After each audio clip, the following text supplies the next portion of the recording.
As a general rule of thumb, the experts say it's safe to stop saving and start spending once you're debt free and your retirement income from government pension, company pension, and retirement accounts will cover all of your expenses and inflation. Well, I'm not debt free. I likely never will be. I have a mortgage, a leased car, I have credit cards, but I have slowed down my retirement saving. Now, I lived a pretty frustratingly frugal life in my 30s and 40s because I was saving and saving and saving. Looking back, I may have been a little bit too diligent on the saving part. Back then, I had my employer take a percentage of every paycheck and put it into my pension savings account. Right off the top. I never saw that money. Pay myself first. That was the plan. And I lived on what was left. And there were some pretty lean times when I could have foregone putting that money into the pension account for a couple months, and it would have made things a lot easier. But it was automated. And it was ingrained in my life and my psyche and my mentality. I honestly considered the amount of money that made it into my bank account was my paycheck. I totally forgot that there was a big chunk being taken off before it got to my bank. I'm glad I did that now. I'm very glad. And now I feel like it's time for me to start spending some of my hard-earned money instead of saving so much of it. So now I only save a little bit of my paycheck, not quite the big chunk that I used to. I watch my investments like a hawk, and I obsess over retirement calculations and calculators. You can see I made a video up here, one of these, and you're welcome to watch it. It also gives links to all of the retirement calculations and calculators that I found from all of the government websites for Canada, the US, Australia, New Zealand, and Great Britain. All of my planning and my sleuthing tells me that I will be able to retire, at least from my 9-to-5 job, in 5 years, all things remaining equal. And after that, I'll be fine.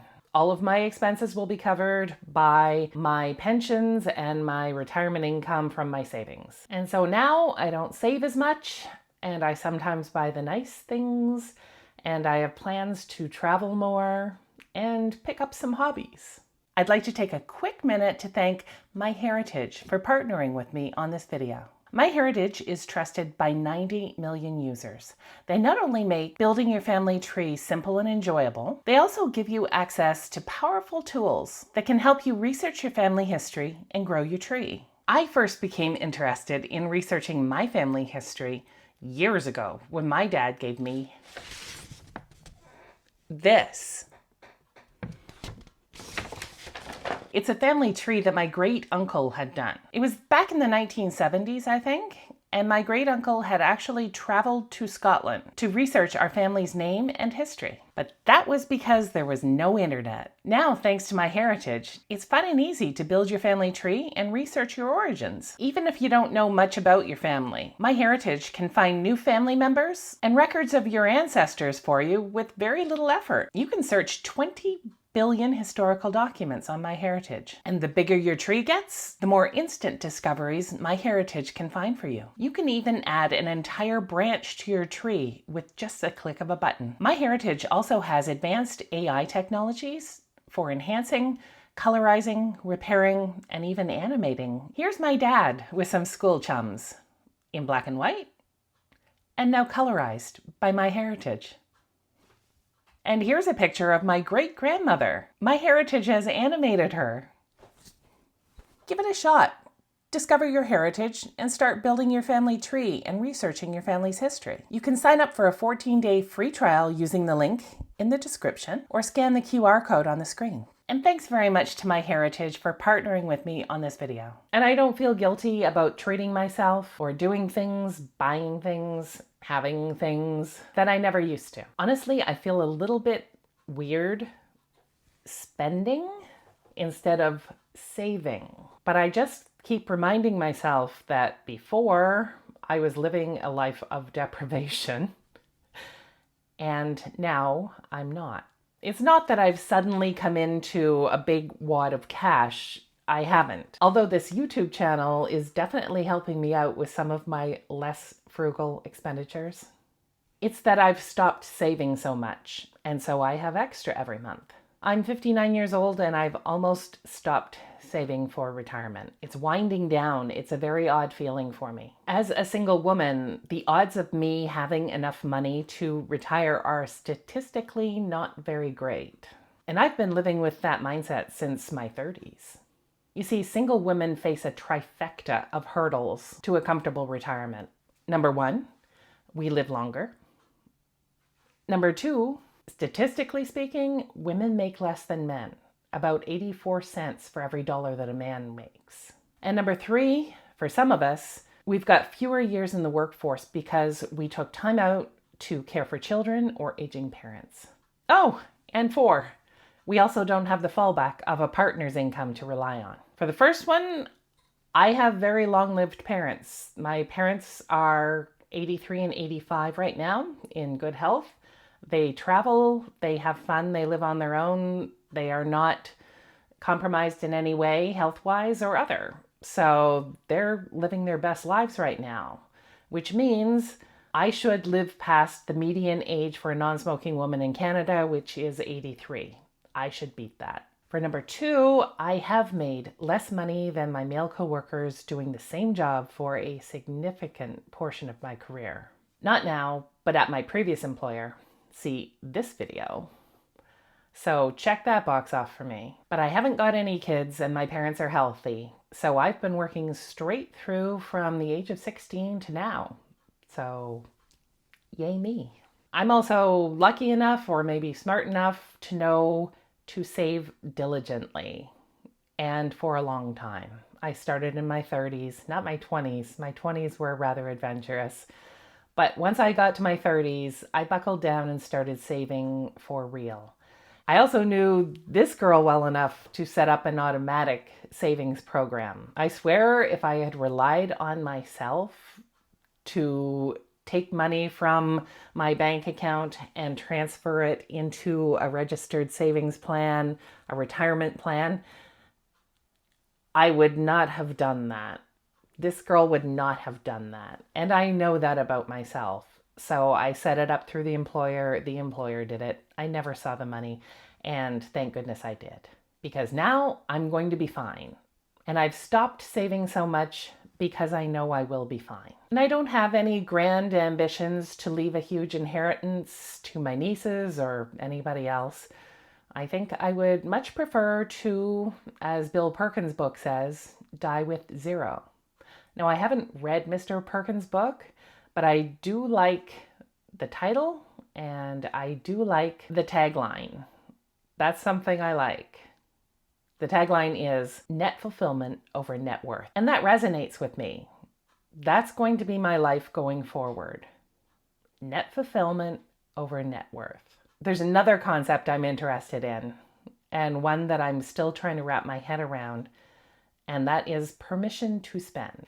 And that's the title of another book that I have not yet read again by Bill Wall, but I want to read it because permission to spend is what I feel like I need right now. One of the biggest challenges in retirement for people who have pensions enough to replace their salary is giving ourselves permission to spend the money that we have saved. I am or will be in that situation, in this situation. I will have enough saved between myself with my investments and my company and government pensions. I will have enough to retire comfortably in 5 years. But I know that I will be loath to sell any of my investments. Spending money out of my salary, out of my bank account, that's easy. I've been doing that my whole life. But spending money out of my savings, out of my investments, that makes me feel queasy, a little sick to my stomach, honestly.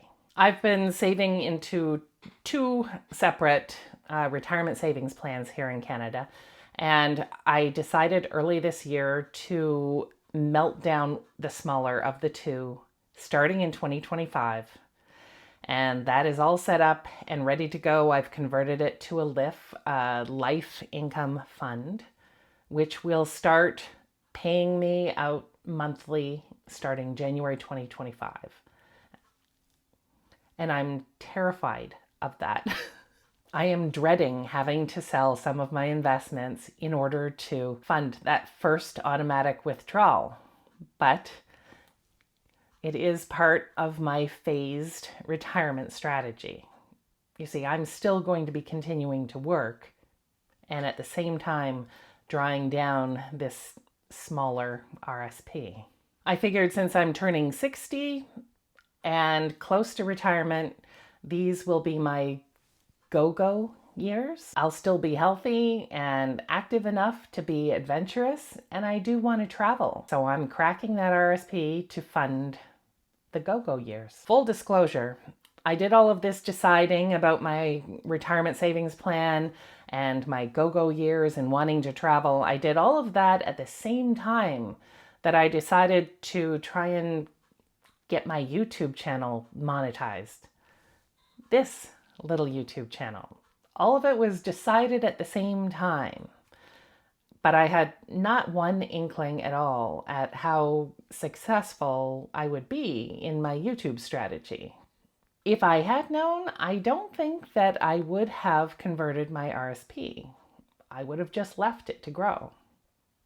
But there's no going back now. It's all just more go-go juice for me.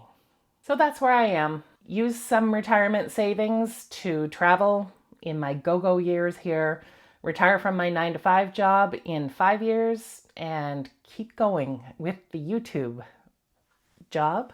And my focus is shifting from saving to spending. It's going to be an uncomfortable place to be for a little while, since I've conditioned myself for 30, 40 years to don't touch that. But I'm easing myself into it, not doing an abrupt end to work and start with retirement. And I hope that's the prudent thing to do. I think for me, I feel like it is for me. So here's hoping. Let me know if you've already retired and if you phased in your retirement or if you just stopped working one day and retired. Is that working out? Are these go-go years a real thing, or is it just something that they write about? Are you just tired after you retire, or are you still ready to go? Is it like 10 years, 15 years? I don't know. My parents are still active in their early 80s. They show no signs of slowing down. Are my go-go years going to be like for 25 years? I don't know if I can fund 25 years of go-go years. I'm going to have to keep my YouTube channel for sure now. Anyhow, let me know your thoughts on this. And as always, thanks for tuning in. Remember to click on the link here or scan the QR code here and get a 14-day free trial with MyHeritage.